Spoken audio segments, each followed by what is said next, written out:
اول میام کراپ ویو و کراپ ریجن رو فعال میکنم. بعد حالت نمایش میذارم روی هیدن لاین و بعد میام از طریق گرافیک دیسپلی آپشن سایه های محیطی یا امبینت شادو رو فعال میکنم. بعدش میام تک گزینه سکشن باکس رو میزنم و از دیوارهام کمی اون رو میبرم داخل سکشن. حالا پنجره ویزیبیلیتی گرافیک رو باز میکنم. توی دسته دیوارها این قسمت کات پترنش رو میایم یه پترن مشکی بهش نسبت میدیم تا دیوارهامون به صورت برش خورده مشکی نمایش داده بشه. حالا میام از طریق مسینگ انساید یک مس جدید رو باز میکنم. توی دید تاپ قرار میگیرم و محدوده ای از پلانم رو که میخوام رنگ‌آمیزی بشه به صورت حجمی انتخاب میکنم. اون رو تبدیل به حجم میکنم.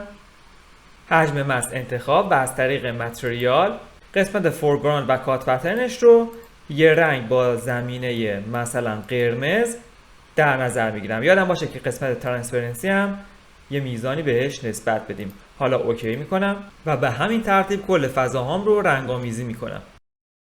حالا صفحه کاری انتخاب باشه و روی سطح بالای حجمم کلیک میکنم.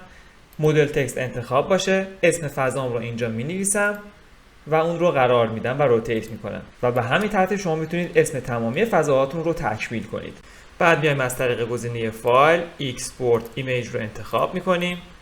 زوم رو میذارم 100، کوالیتی رو میذارم 150 و یک خروجی عکس ازش میگیرم و این هم نتیجه کار.